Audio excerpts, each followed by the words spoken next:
Comunidades bióticas.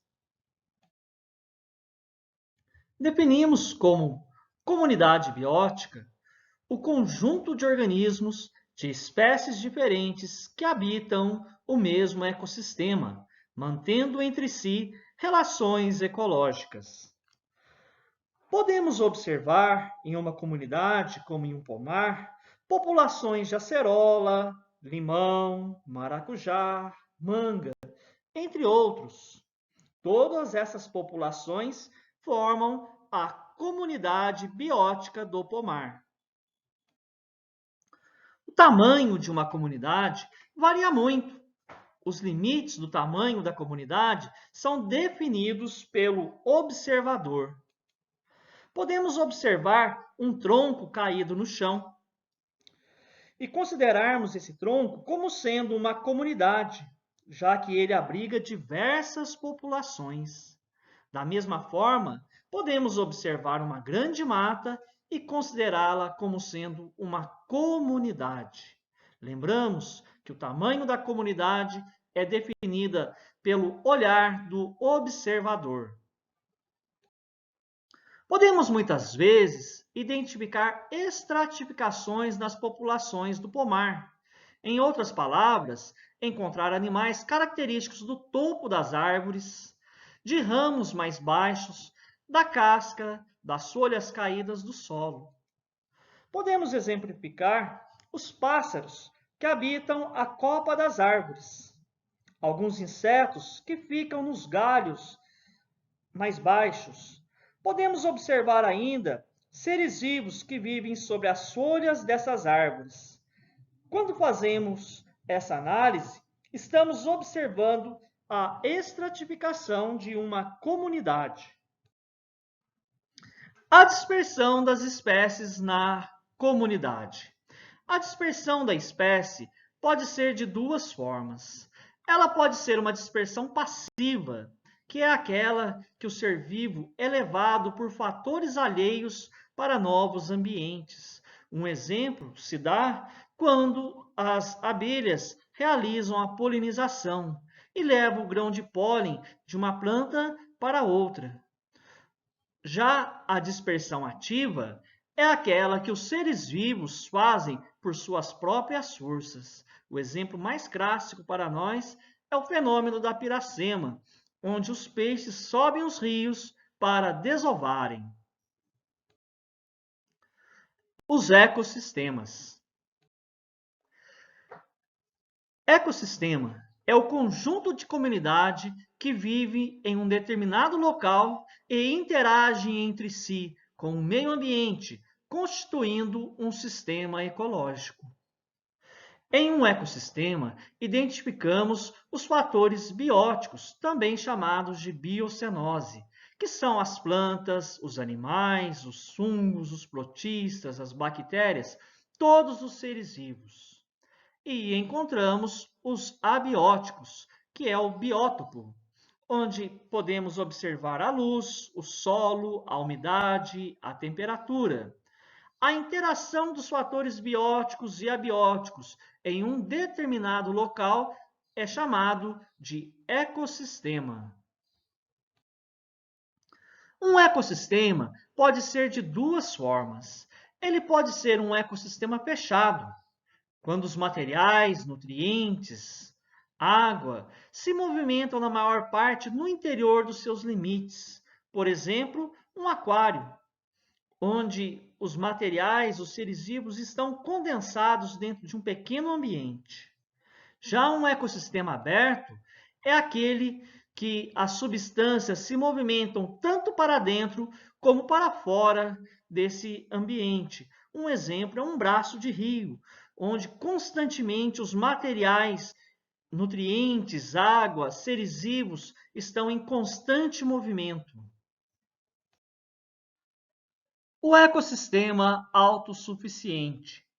Um ecossistema autossuficiente é aquele em que há a própria produção de matéria orgânica para a sobrevivência dos seres vivos que ali habitam.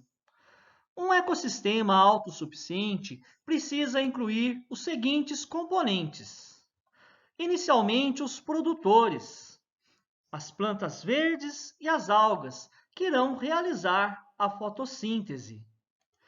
Os consumidores, animais de primeira, segunda e terceira ordem. Necessitamos também dos decompositores, as bactérias e os fungos. E por último, do ambiente físico, que fornece minerais, água e luz solar. Ecótono. Recebe o nome de ecótono a linha de tensão que faz limites entre duas comunidades. Em outras palavras, o encontro de dois ecossistemas recebe o nome de ecótono. O nicho ecológico. Entende-se por nicho ecológico a posição biológica ou funcional que uma espécie ocupa num determinado meio. Em outras palavras, o que ele come e para quem ele serve de alimento. Vamos usar como exemplo o nicho ecológico do lobo-guará. O lobo-guará é um animal onívoro que se alimenta tanto de vegetais quanto de carne. É um animal que pode ser predado pela onça pintada. Possui hábitos crepusculares, ou seja, é um animal que é ativo no amanhecer ou no anoitecer. Anda aos pares somente no período de reprodução. Desempenha um cuidado parental com seus filhotes. Todas essas informações formam o nicho ecológico do lobo-guará. Biomas são grandes formações vegetais encontradas nos diferentes continentes, que possuem condições naturais como clima, relevo e características geológicas semelhantes. No planeta, podemos encontrar diversos biomas. A tundra, região de frio perpétuo, com temperaturas variando de 20 graus negativo a 5 graus negativo. É encontrado no norte do Alasca, do Canadá, da Noruega, da Sibéria. Sua flora é composta por musgos, líquens, gramíneas e pequenos arbustos. A fauna de herbívoros inclui a rena e a lebre ártica. Os carnívoros comuns são o urso polar e o lobo ártico. A taiga, também chamada de floresta boreal ou floresta de coníferas. A região da taiga apresenta uma temperatura variável entre -5 e 3 graus positivo. É encontrado em áreas do Canadá, Estados Unidos, Sibéria, Escandinávia, que inclui Dinamarca, Noruega, Suécia e Finlândia. Sua flora é característica com florestas de coníferas, ou seja, pinheiros. Sua fauna inclui lobos, ursos pardos, raposas, aves migratórias e insetos. Floresta temperada. É o único bioma no mundo que apresenta as 4 estações bem definidas. Sua temperatura varia de 3 graus a 18 graus. É encontrado na Europa Ocidental, Estados Unidos, China, Japão e Coreia. Sua flora é formada por carvalhos, nogueiras e faias. Na fauna, encontramos lobos, raposas, javali, pássaros, entre eles corujas, répteis, anfíbios e insetos. Campos de gramíneas, também chamadas de pradarias e estepes. Com temperaturas variando entre 5 graus negativo e 18 graus positivo, é encontrado na África, nos Estados Unidos, na América do Sul e na Ásia.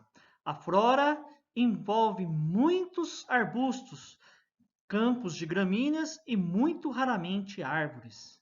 As estepes podem ainda receber denominações especiais, como pradarias na América do Norte e pampas no Brasil, Uruguai e Argentina. A savana tropical, encontrada nas Américas do Norte e do Sul, na Ásia, África e Austrália. É uma região com temperaturas entre 15 e 30 graus. Sua flora é formada por gramíneas, muitos arbustos e poucas árvores. A fauna é exuberante, com búfalos, zebra, girafa, leão, muitas aves, répteis e insetos. A floresta tropical localiza-se na faixa equatorial do globo terrestre, com temperaturas variáveis entre 18 e 35 graus, forma a maior biodiversidade do planeta. A flora é exuberante, com árvores, arbustos, que encontram-se numerosas epífitas, cipós e orquídeas. A fauna encontra-se onças, capivaras, macacos, aves, répteis, anfíbios e numerosas espécies de invertebrados. Relação fruticultura com o ecossistema.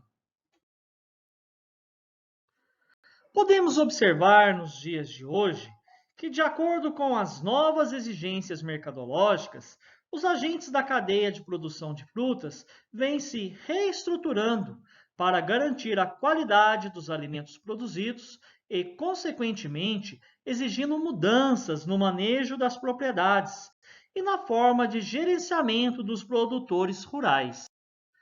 Boas práticas agrícolas. O mercado hoje em dia tem exigido boas práticas agrícolas, que visam solução ou minimização dos problemas ambientais, problemas econômicos e sociais durante a produção agrícola e nas atividades pós-colheita, sendo que o resultado principal é a produção de alimentos seguros e nutritivos. Alguns dos maiores preocupações ambientais relacionadas à fruticultura é a grande utilização de uma variedade de agrotóxicos. Os efeitos à saúde que esses agrotóxicos promovem são cumulativos, significa que eles não saem do corpo da pessoa. A longo prazo, como problemas no sistema nervoso, cânceres e alterações fetais.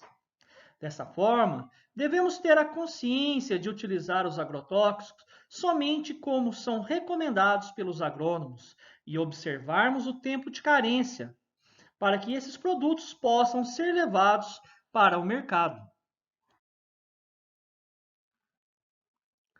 Observando o gráfico, podemos ver que o Brasil é um dos maiores consumidores mundiais de agrotóxico.